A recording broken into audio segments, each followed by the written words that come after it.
Hey, so we're going to be talking about the Venus-Cazimi that's going on in Capricorn.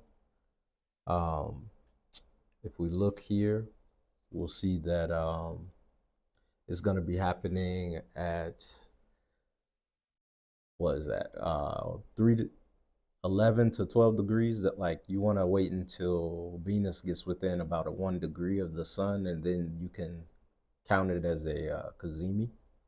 And this is going to be happening on January 2nd at 5:10 a.m. Central Standard Time. Um, so, yeah, as I mentioned, once it reaches within about a degree of the sun, we consider that to be a Cazimi. And when Venus or Mercury, when it's within about 15 degrees of the sun, we say it's under the beams of the sun, which means its usual significations and meanings and what it stands for tend to be weakened a bit, just a bit, and it tends to not be able to function as well as it would like. Um, and then once it gets within 8 degrees, we call that a combustion, and at that point, it's kind of debilitated, and it suffers significantly. And this is because, like, the beams of the sun kind of blinds it and burns it up. Like, once it's within 15 degrees, it's like it's a bit blinded. It's kind of like thinking how, if you're outside and when the sun is shining, but it's shining a little too bright, it kind of blinds you a bit. Yeah, it's a sunny day. Yeah, it's nice out, but it blinds you and it kind of hinders you a bit.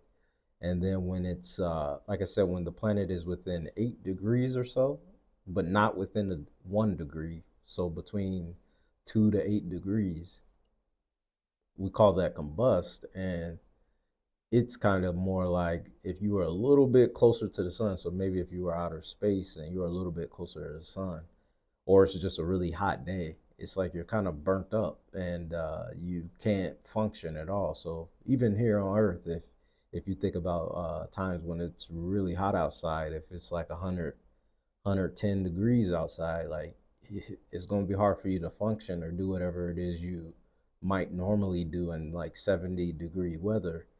It's going to be very hard to do that in 110-degree weather, even if that's just walking.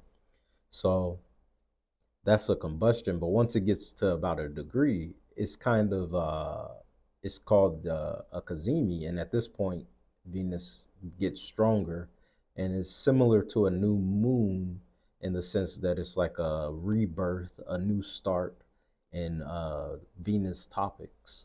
So, like in love and those types of things. So here, if we look up and see what are those topics that Venus usually signify, we think about females, so women, whether that's daughters, mothers, sisters, grandmothers. Usually it represents that. It represents the feminine. It can represent love or a like for something, relationships, partnerships, even business partnerships sometimes. It can represent beauty, aesthetics, how things look pleasantly. It can represent pleasure, so the things that you enjoy, things that are nice to the five senses, the things that smell good, taste good, feel good, sound good. These are very Taurian type qualities. I think Taurus usually deals with the five senses, where because Venus rules Taurus, and the other sign Venus rules is Libra, and it Libra tends to deal more with the intellectual things, kind of like art, like the beauty in art, which Venus could also rule. And then it also rules like harmony, harmony, like empathy, and the desire to want to get along, to not have conflict, like its opposite Mars. Mars doesn't care about harmony. It wants it's all about the conflict. It's all about, you know, aggression and confrontation, whereas Venus is not about that. So when you have Mars in a Venus ruled sign, you tend to have problems with that, where these people uh, tend to have problems being able to assert themselves in a assertive way, or deal with confrontations and things like that sometimes, or at least in their early stages of life, because of the fact that they tend to want harmony, and they tend to strive for harmony. But when there's times that a little bit more aggression, a little bit more assertiveness is what's called for, it's kind of hard for these individuals because they're thinking about the other and thinking about the relationship first. Another thing that Venus signifies is attraction. So just what you're naturally attracted to, or so whenever it rolls into one of these signs, generally you might find yourself more attracted to these types of things. So when you are in Sagittarius, you might find yourself attracted to more things that are of a Sagittarian type energy, or people who are Sagittarius. And when it's in Capricorn, you realize maybe now you're starting to be more attracted to Capricorns, or things of a more serious nature.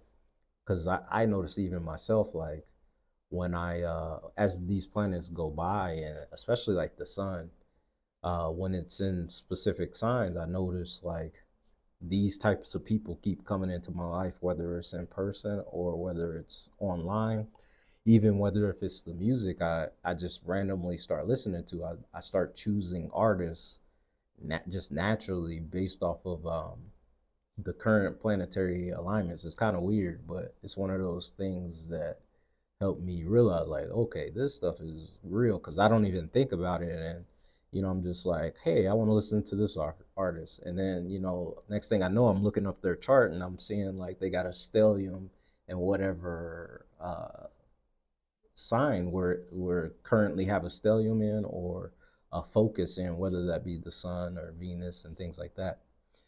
um Another thing is it rules values. So whatever your values, your morals are, it could also rule like value of self, which would be like self-esteem, um, and self-worth, those types of things. It also represents like money as well. Not all the time, but it can represent those things. And then it can represent security. So just the needing to feel secure, um, kind of something you value. So that's what Venus topics tend to be. But now I want to go over like what can we expect when Venus is here, Cazimi with the sun. So I think, like I said before, Cazimi is kind of like that new birth. So it's the ending of a cycle with the sun, and as you see, it's now caught up to the sun, where now it's going to go through this kind of purification, kind of like with Pluto, and then it's going to be reborn again. And at this point where it's conjunct, it's kind of at a point where it's really strong and has a real strong sense of self, and the things that it signify are a lot prominent or stronger. And there may be this new start in some of these matters, like love or relationships, or some pleasurable thing in a Capricornian way, or some big new attraction, or some new values that are being developed at this time. And so some of the things that I think maybe we should all be watching for is with Capricorn, the and Venus. I think one of the biggest things you might see is, a seriousness to love matters or relationship matters. So you'll start to see more mature, committed relationships show up, especially if you are maybe a Libra rising. Because if you're a Libra rising, you'll notice that you have this in your, or not a Libra rising, sorry, a Cancer rising. If you're a Cancer rising, you'll notice that you have this going on in your seventh house. So you'll, for Cancer risers, they'll really probably notice more mature committed relationships, or relationships maturing, like these types of topics about maturity and going the distance, and trying to make their relationship stronger and more battle tested, because Capricorn is tough and wants to be tough. It's durable, it's strong, you know. So when you bring these Venus topics in there, that's the type of things that can manifest. And then also for even Pisces risings, you'll notice that you guys in your 11th house, maybe you're building stronger friendships and communities and things like that. So these are the things that I think all of us can look out for in different areas. Um, and then the next thing I would look at is higher self-esteem. So with Capricorn here, it's strong, it's durable, it's resilient. It can't be phased so easily. And with Venus here, that value of self and things that we value. So and it represents self-esteem. So therefore, you might find yourself having a stronger self-esteem, especially if you're a Capricorn rising, especially because this would be in your first house. And so now you might notice that you got a stronger self-esteem. Also with Libra risings, you'll notice maybe this as well, because the fourth house is where Capricorn will be, which can represent the kind of the private parts of your life, the kind of secure things that are hidden, the emotional and things like that. So you'll even probably notice this as well in your life during this time. And then another thing that we could see is the rediscovering of joy. So if you're a if you're sorry if you're a Leo, nope. If you're a Virgo rising, this is in your fifth house, so therefore you might notice that it you're finding yourself rediscovering how to have fun and more joy in your life, like because the fifth house represents joy and fun and pleasure and even children and creativity. So you might be rediscovering this, and more than the other signs, but I think all the signs could be um, discovering this in whatever house that this represents for you. So even if you're a, let's see, if you're a Taurus rising, you could be experiencing this in the ninth house. So a rediscovering for the joy of traveling. Um, that's where, you know, this could show up for you, this type of dynamic for some of you Taurians. And if you're a Aries rising, you could be rediscovering the joy of your career, your work. Like you're feeling like things are getting back to maybe how it first was, or the reason why you even got into this career in the first place, you know? And then another thing we could look out for is quality over quantity. So with Capricorn here, typically Capricorn wants tend to want the best and do the best. They strive for the best, the top of the mountain, the top tier.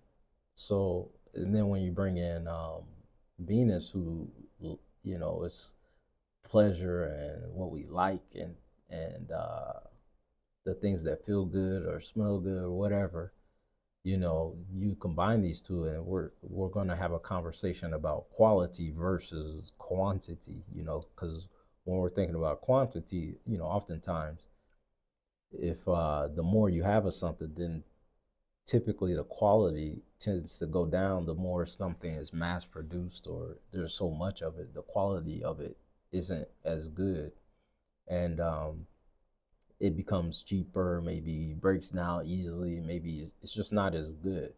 And, you know, I think this Venus and Capricorn energy speaks more to quality because it's something durable, something that lasts long, something that's the top tier. You think about like Apple products, you know, quality versus quantity. Even though these days everybody has an iPhone, but you know we're thinking about quality, the best of the best here. So you might notice these types of things in your life, and depending on, you know, if you're a Gemini rising, maybe you're realizing that, in because you have this in your eighth house, you want intimacy.